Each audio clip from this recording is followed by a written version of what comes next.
মর্যাদা কত। বাদশাহ জাহাঙ্গীর, তার বেটার নাম বাদশাহ শাহজাহান, তার বেটার নাম বাদশাহ আলমগীর। আলমগীর ছিলেন কোরআনের হাফেজ। জোরে বল মারহাবা। কোরআনের হাফেজের লাভ কি? 10 আল্লাহর বান্দা বলেন যে 10 আহলে জাহান্নাম কি সুপারিশ করেগা, फिरदौस में लेकर उनकी साथ चलेगा। मरहबा। কোরআনের হাফেজের লাভ কি? কোরআনের হাফেজ আজকে যারা মাথায় পাগড়ি নেবে তাদের আব্বা বড় খুশি, তাদের মা বড় খুশি, তাদের জাগিরদার খুশি, মাদ্রাসার উস্তাদ ম্যানেজিং কমিটিও খুশি।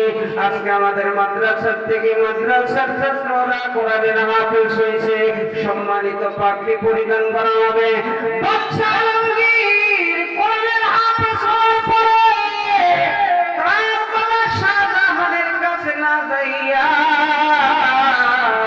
দাদা জাহাঙ্গীরের কাছে গেলেন।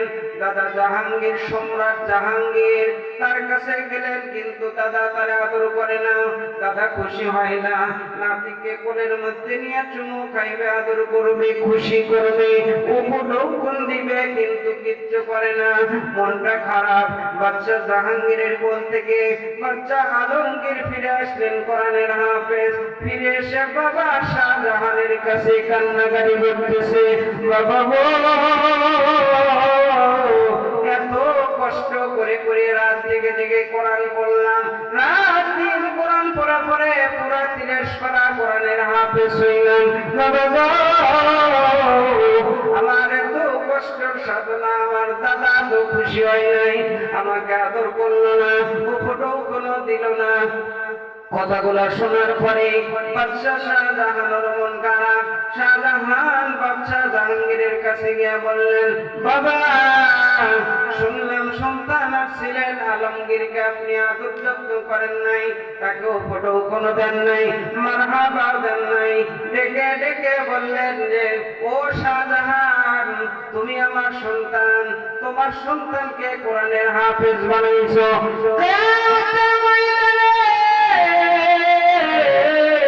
লক্ষ কোটি মানুষের সামনে আল্লাহ পাক ডেকে ডেকে বলবেন, শাহজাহান তোমার সন্তান আলমগীরকে কোরআনের হাফেজ বানাইছো, আমি আল্লাহর কোরআন শিক্ষা দিয়েছো। আজকে কোরআন আল্লাহকে তো বিশেষ মর্যাদা দেওয়া হবে।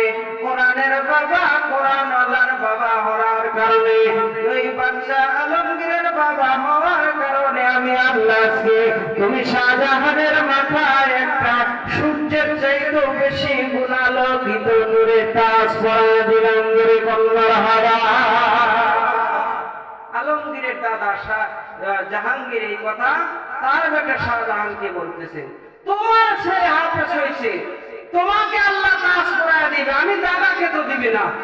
কারণ হাদিসের মধ্যে আছে বাপকে আল্লাহ সম্মান দিবেন, দাদাকে সম্মান দিবেন, ওটা পরের চ্যাপ্টার, পরের বিষয়।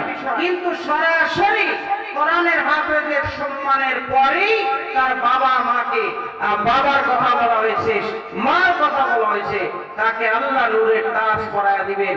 এই জন্য দাদা তাকে আদর করে নাই, এই জন্য দাদা তাকে সম্মান করে নাই, অপরকম দেয় নাই। ওই কথাটা শাহজাহানের কলিজায় লেগেছিল, আমি তো আসলে কোরআনের হাফেজ না, আমাকে আল্লাহ তাআলা কিয়ামতের ময়দানে জান্নাত দিবে না, এরপরে আমার বাবা সম্রাট জাহাঙ্গীরকেও নূরের তাজ আল্লাহ পরাইবেন না। বাপের এই কথা শাহজাহানের কলিজায় লাগছে। বাড়ি ছেড়ে সব কিছু ছেড়ে শাহজাহান দেশান্তর হয়ে গেছে। অনেকদিন পর জাহাঙ্গীর মৃত্যুর শয্যায়, আমাদের যখন মানুষ বয়স হয়ে যায় মৃত্যুর শয্যায় চলে যায়, অনেক কিছু খাওয়ার মন চায়, অনেক কিছু দেখার মন চায়। জীবনের শেষ অন্তিম মুহূর্তে নিজের সন্তান শাহজাহানকে দেখার বড় আকাঙ্ক্ষা জেগে গেল। জাহাঙ্গীর ঘোষণা দিলেন, আমার আত্মীয় স্বজনেরা তোমরা কি পারো আমার মৃত্যুর আগে আমার শাহজাহানকে এনে দিতে, একটা নজর আমার কলিজার সন্তানকে দেখে আমি মরতে চাই। কথাটা এলাকার মানুষের মধ্যে প্রচার করে দাও বলো। ইতিমধ্যে আল্লাহ পাকের বান্দা শাহজাহান বাপের কাছে ফিরে আসলেন।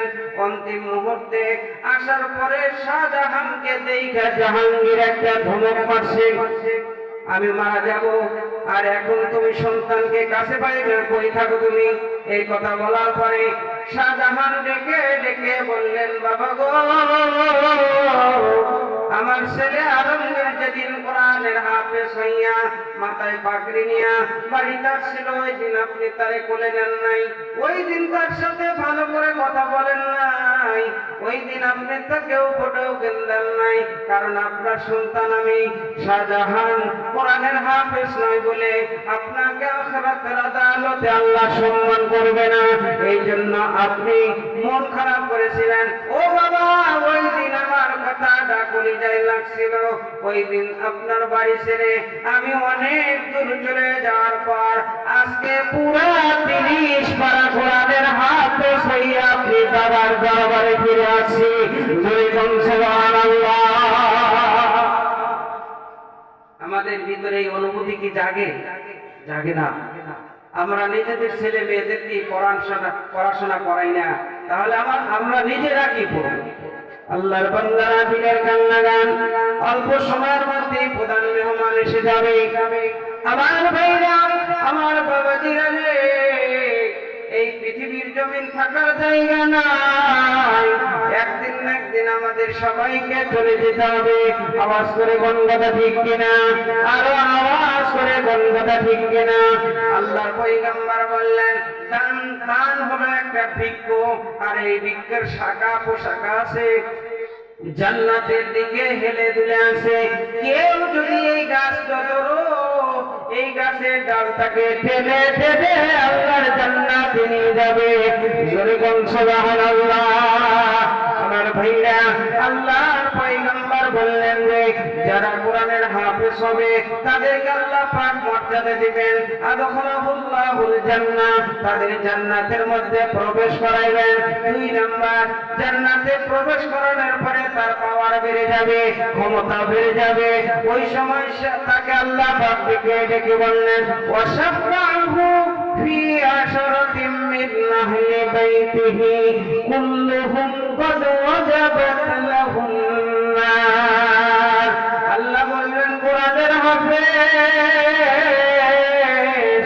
আজকে আমার কোরআন মুখস্থ করে হেফজ করে আমল করার কারণে তোমার জান্নাত দিলাম। আমি জান্নাত দিয়া তোমার একটা পাওয়ার বাড়ায় দিলাম, ক্ষমতা দিয়ে দিলাম। ওই যে দেখো জাহান্নামের আগুনের ভিতরে দাউ দাউ করে জ্বলে, এদের ভিতর থেকে তোমার যাকে পছন্দ হয়, এদের ভিতর থেকে বাছাই করে করে 10 জনকে আমি আল্লাহর কাছে সুপারিশ করো, তাদের ব্যাপারে আমি আল্লাহ তোমার সুপারিশ গ্রহণ করব, কবুল করব, জাহান্নাম থেকে উঠা তাদেরকে জান্নাত দেব। সুবহানাল্লাহ।